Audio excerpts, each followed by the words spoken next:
Hi and welcome to Reseller News. My name is Pasini. Today is June 6, 2019. Thank you for tuning in. I just want to start off by saying thank you to all the new subscribers who recently subscribed to my channel. It's greatly appreciated. I hope you like the content and come back for more. Today is the 75th anniversary of D-Day, and I just want to say to all the veterans out there, thank you for your service and God bless. Right now, I want to get into the Reseller News. So I got a few windows open up, so let's get right to it. Okay, for all those who are new subscribers to my channel, I just want to let you guys know that I do not read everything verbatim. I will give you the company where I get the information from and the URL, and the rest is up to you if you'd like to pick up where I left off. This information is coming from Tanebay, and the URL is https://tanebay1word.com. This story was posted June 5th, 2019. And the title is 96% of U.S. eBay small business sellers reach 17 global countries. It goes on to say here, the majority of 96% of the U.S. eBay small business sellers export and reach an average of 17 different foreign countries with their products, says the new U.S. Small Business Trade and Inclusive Growth reports by eBay. To report details the global trade achievements of eBay enabled small businesses in the U.S. Top 5 export destinations, according to the study, nearly all eBay small business sellers in the United States are exporters, reaching the customers in the markets around the world. The top 5 export destinations for the products of the American eBay-enabled small businesses in 2017 were Canada, Australia, the United Kingdom, China, and Russia. U.S. eBay sellers reach more markets than the traditional companies. The report says that only 1% of traditional businesses in the U.S. are exporters and reach an average of only 4 foreign markets. On the other hand, 60% of eBay-enabled small businesses sold to customers on 4 or more continents, further solidifying that export reach through eBay global. Similar rates of exporting were also achieved at the state level, demonstrating that these opportunities are available to small businesses throughout the United States. Now I know there's not much more to read here, but you guys could pick up the rest. I'll just scroll down here, and you could also have your saying if you want to, comment on this topic here. You're more than welcome to. That's why they have that little have your say over here at the bottom here, and you could also share it. You could tweet it, whatever. You could share it on different social media outlets. Okay, but anyway, like I said again, I want to keep this short and brief because I have some other things to take care of, and now the other 2 windows are going to be from the same company, so I will not be repeating the same information over and over again. Okay, just to give you guys a heads up on that. All right, so let's move right along. Here's another one here. eBay update user agreement for July. eBay GTC, good to cancel change. It goes on, this came out yesterday, June 5th, 2019. eBay updated their user agreement to reflect the good to canceled GTC change for the fixed price listing renewal coming on July 1st of July. When eBay ended the availability of short-term duration listings 1, 3, 5, 7, 10, and 30 days, it moved to the good to cancel format only. A number of sellers complained that they could get double billed in a month. In particular, if you listed an entire free allowance on the first of month, they wanted to renew on the 31st, and you would be billed for the second set of listings. To avoid double billing or billing when sellers stick with their free shop allowances, which is I have a small store. I got the small starter store, gives you 100 free listings a month. eBay are charging to a monthly billing cycle for fixed price listings as the 1st of July. And then it goes on to say here, starting from July 1st, 2019, eBay will migrate all existing good to cancel listings to the new schedule, meaning that no seller will ever be double billed good to cancel listings fees in a month from that date on. If the initial listing start date was on the 1st or the 28th of the month, it will now always renew on that same day. If the initial listing start date was the 29th, the 30th, or the 31st of the month, the exact duration will be adjusted in shorter months, but move back to the original day and in longer months. And you can read this here if you want. I think there might be a little more here. Oh, these are just the comments from people leaving here. I always like to read these too. I like to hear what other people have to say. So if you guys get a chance, I love reading comments because I love to hear what people have to say. But you could also have your say in this as well. But this guy's got a long comment here. I like to read what he says, but right now I don't have the time for it because I have other things I have to look at there. So if you guys get a chance, check it out. And we're going to close this window out here. And we got one more after this one here. This one here was posted yesterday, June 5th, 2019. 3 retail-led social media trends for sellers to adapt to in 2019. It goes on to say here, let me move my mouse here. It goes on to say here, social media saw major developments and over the past 12 months establishing itself as a key part of sellers' strategy, says the News State of Social Media in Retail 2019 report by Hootsuite. As it gains more momentum, how can sellers create an authentic seller-buyer relationship while working within budgetary constraints? The report provided the 3 retailed social media trends for sellers to adapt to in 2019. The report is based on a survey of 3,255 Hootsuite business customers from a variety of sectors and ranging from a large enterprise to small agencies. Trend 1, closing the ads gap. It says the popularity of social ads is seeing new challenges. Prices are increasing and it's becoming harder to get noticed, according to Mary Meeker's The Internet Trends 2018 report. Facebook click-through rate, CTR, costs have increased by 61%, and cost per 1,000 impressions, CPM, has jumped to 112%. I don't use that stuff there. I don't pay for that service on Facebook or those type of media services, platforms, I should say.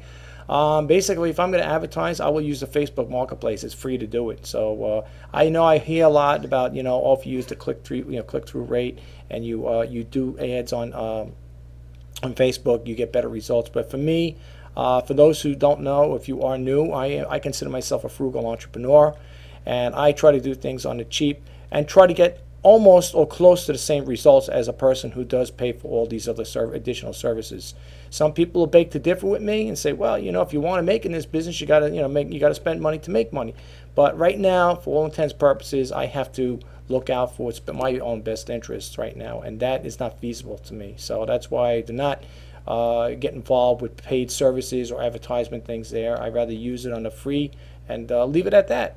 Okay, so that's my personal take on it. Okay. Anyway, it goes on to say here, I'm skipping down a little here. eBay, I'm going to the one with eBay. It says eBay online marketplace. eBay was a pioneer in the use of Snapchat's shoppable Snap Ads feature, which was rolled out to all brands on October 2018. All right, now I'm just going to give the highlights here, and the rest you guys can read because, like I said, I don't want this to take too long. This is Trend 2, cracking the commerce code. Again, if you're an eBay seller or any seller on any platform, you may want to read this here.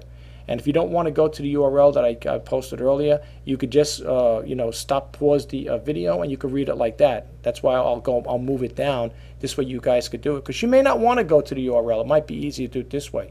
But here they're talking a little over here as I'm talking to you guys. Facebook Marketplace has right over here, I'm just going to read this here.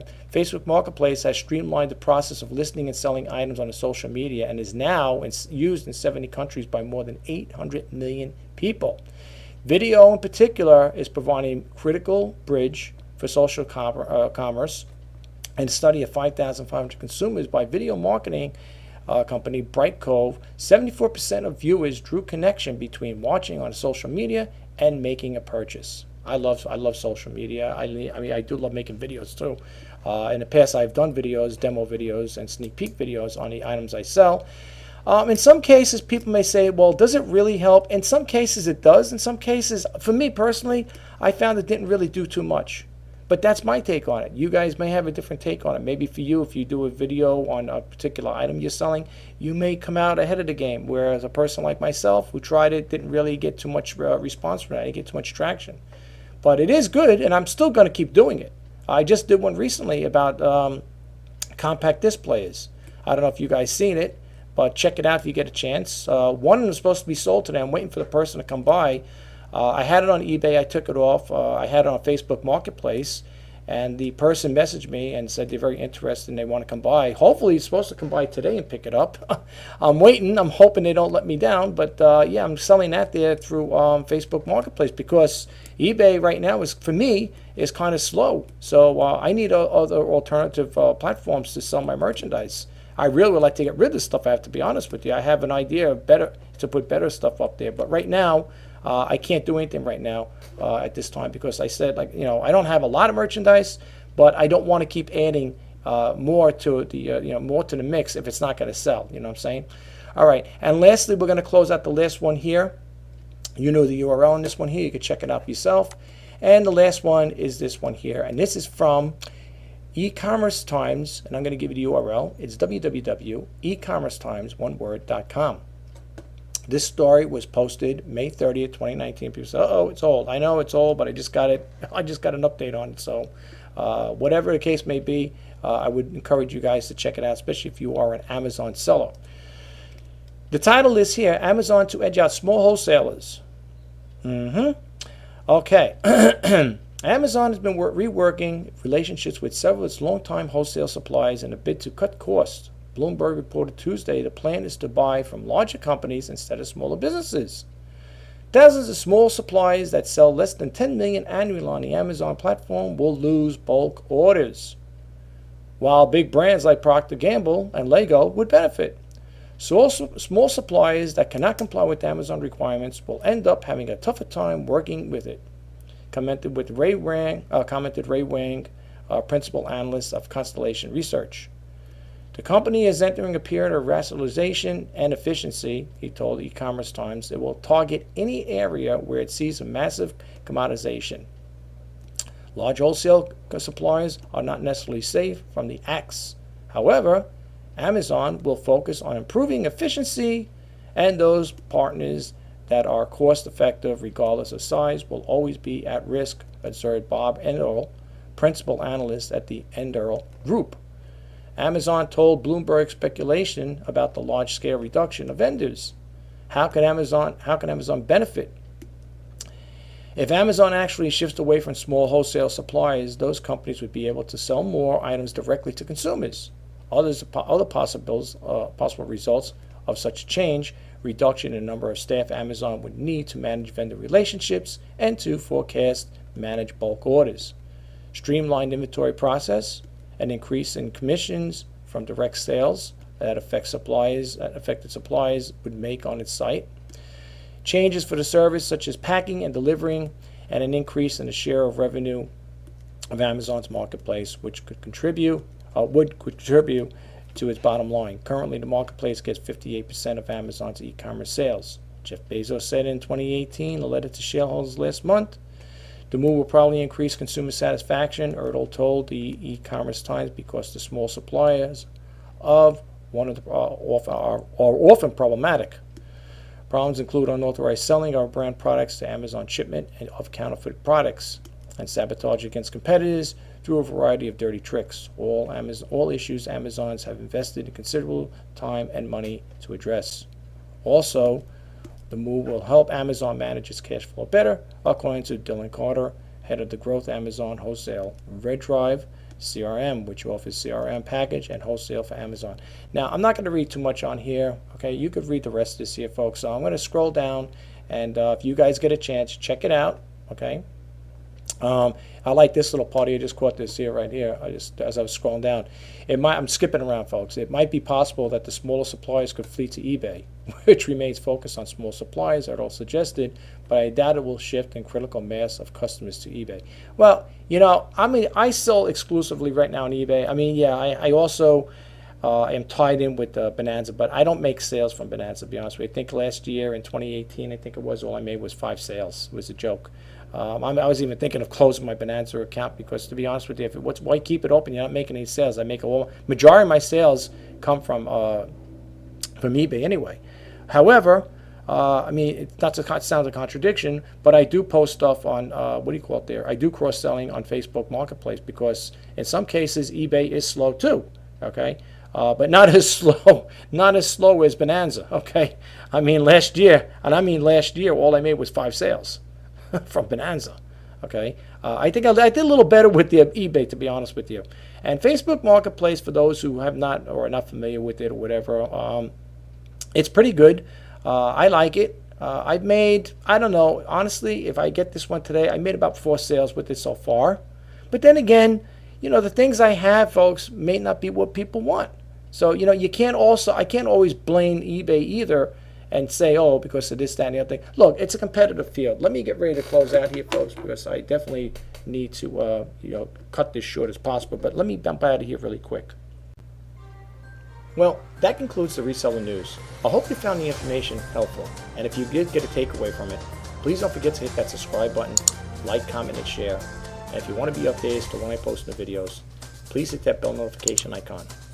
This is Rich Pasini signing off. Until next time, bye-bye now.